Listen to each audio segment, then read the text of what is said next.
Now, Martha, the only thing that's real important is when we edit the show, you won't hear my questions. Will I be talking to you? Yeah, talk to me, basically. I mean, on camera. Will you be replaced, or no? No, it'll just be you on camera. What's your name again? My name is Pat. Pat. So don't say Pat. I won't say. Okay. Don't say Pat. No, don't say Pat. Oh. It's easier when you're talking to someone. Yeah. Okay, I remember not to say. Yeah. Okay. You can say you. You know, that's fine. Okay. Hey, you. But I need you to talk in complete phrases as much as possible. So if I say, you know, what do you think about the weather today? You'd need to say, I think the weather today is. Turn into Chatty Cathy. Okay. So I have a pickup point. All right. Oh, we do? Okay. So let's just get started then. Let's talk first a little bit about the Motown fashions. Who created them? Do you remember? We had a series of designers. The one that I can call to mind easily is Michael Ross. I remember at the time he costumed not only the Martha and the Vandellas, but he did the Supremes and the Marvelettes all at the same time. Most of the designs were, we had a woman by the name of Helen who sewed designs for us. She costumed us for the Ed Sullivan show. We've had people traveling with us. A guy by the name of Greg James traveled, and he coordinated a lot of things that I bought in different department stores, and a lot of things that he designed.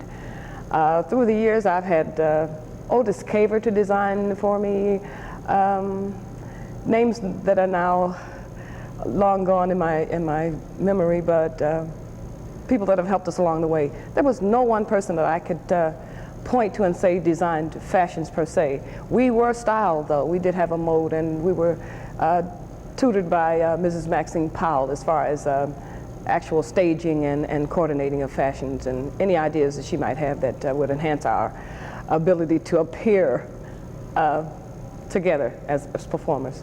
Did you have, Martha, did you have any say in what you wore, or was it pretty much dictated? I didn't want very much say in what we wore because my main concern was what we sounded like, how we coordinated our choreography and how we presented our vocals. I wasn't that much on fashion. I'm still not that up on setting a style or following trends as far as design and fashions are concerned. Did it seemed like in the early years, you never saw a Motown act in anything other than formal wear, ball gowns or tuxedos and very elaborate hairdos. Why was that? I still love that. That's the magic of show business. That's the fantasy of it all. To dress up and to, you get all your good, bath gels and bubble baths out before a show. You do a lot of preparing, and it helps you mentally as well, to kind of sit around in some bubbly stuff to make yourself smell good, and to go to the shop and get your hair done as best you can, and to be as elaborate and as fancy as you can. It was part of the fun of performing. It made it special. It was a special time. I wouldn't dare try and perform or to feel like a performer with maybe some faded jeans and a ragged t-shirt, unless that was the scene that I was playing at the time. But show business means getting dressed up and going into the fantasy and the wildness of style and dress. When you were a little girl, did you like to dress up? Oh, yeah. Did you like to play dress up? Definitely. We have 11 in my family. I have 6 brothers and 4 sisters. I'm the oldest girl, so I had not only fun dressing up myself, but I also toyed with my sisters. I did their hair and dressed them up to the extreme. They complained a lot. But they all turned out to be beautiful girls, so I think I helped a bit. Everything that I learned at Motown or at any lessons about fashion and style, I'd go and experiment on them as far as hairdos and makeup and style of dress were concerned. Oh, that's fun.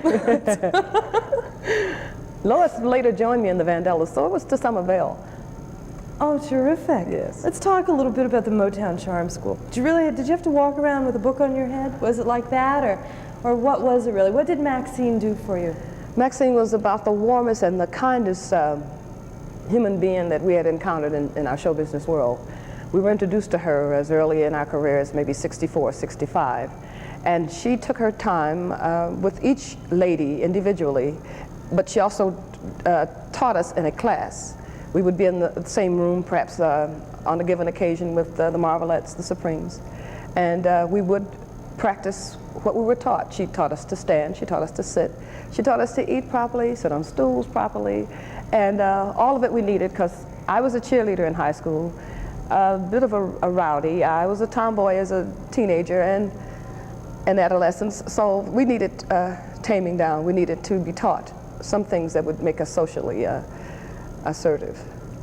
Did most of this pertain to your stage show, or was it a lot of it taught to you for dealing with the general public and interviews, et cetera, also? I used what I was taught by Maxine Powell and all the rest of the people that Motown were ingenious enough to hire.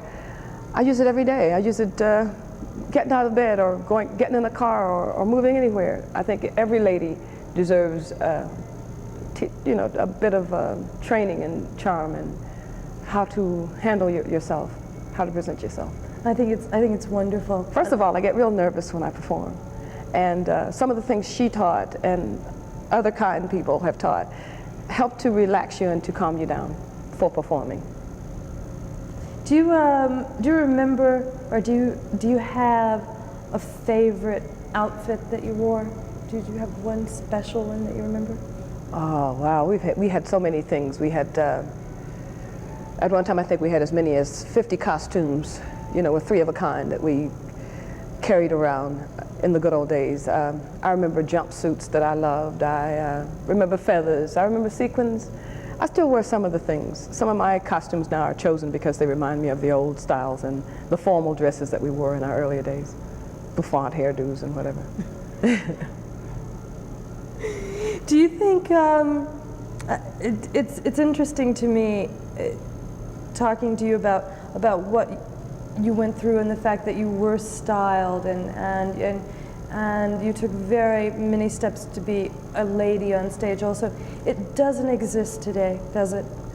Not as concentrated an effort is made to present the talent today. I think the rules are a little looser than they were before.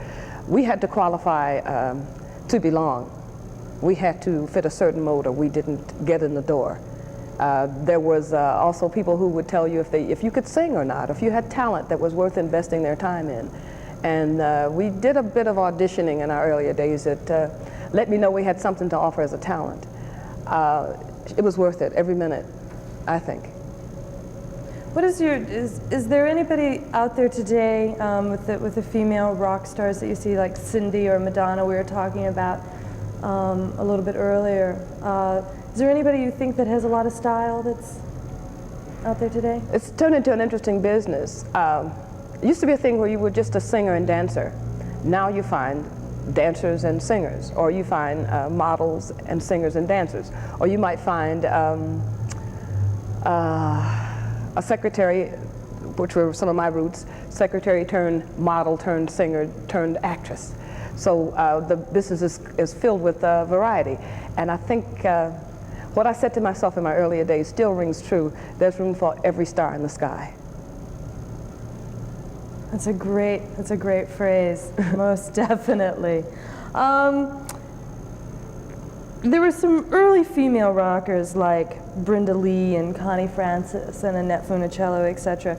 And they had a very straight public image. Right. They had the little ribbons in their hair and they had the shirtwaists and the petticoats.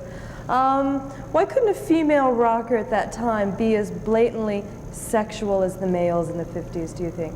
Well, I think women's lib has a lot to do with that. But people are freer now than before. When I first entered show business, there was a rumor that rock and roll wouldn't last. And they were saying it on TV, they were scrutinizing Elvis for his pelvic movements, and they were putting laying everyone on the line. And then the flower power happened. Love became the extreme as opposed to who you are and where you came from. And we married, the Americans, I think, we all married at that point through the hippie movement or whatever you want to call it. I felt that we grew up to reality and that everyone can do whatever they want to do now as long as they don't hurt or offend anybody. It's a nice place to be, isn't it? Yes, it is.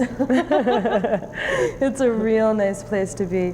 There was also, in the 50s and 60s, the girl groups like the Ronettes and the Shangri-Las. Yeah. And they were sort of the tough girls. Yes. As opposed to the Motown girl groups who were who were much more refined and much more ladylike. Did you ever wish that you could just sort of break out of that formal gown and be one of the leader of the pack at some point? No, we had a statement to make, and we did our best to stay in the mold that we were designed to be in. Motown was a dream, I think, of Berry Gordy's. And in it, he saw girls standing erect, going as far as they can in style and fashion, and doing all they could to present themselves the best they could. And we've always had a determination to be the best at whatever we did, and we were at that time. And we still are doing a very good job of holding on. I see Mary Wilson a lot of the Supremes, and she still puts on a dynamite show, and she still presents herself the elegant lady that she is. And I speak with Kim Weston, who is now training and developing the young talent of today. She has a school here in the city funded by the mayor. The city employs her to present new talent, and she's training them with some of the things that she learned and some of the things that we all learned as a group at Motown Records. That's fabulous. Thank you. All right. Thank you. You were wonderful. Our manager peeped in the door. Was that a distraction or what? No, I tried that not was to fine. turn and speak to him. Yep, that's it. Yeah?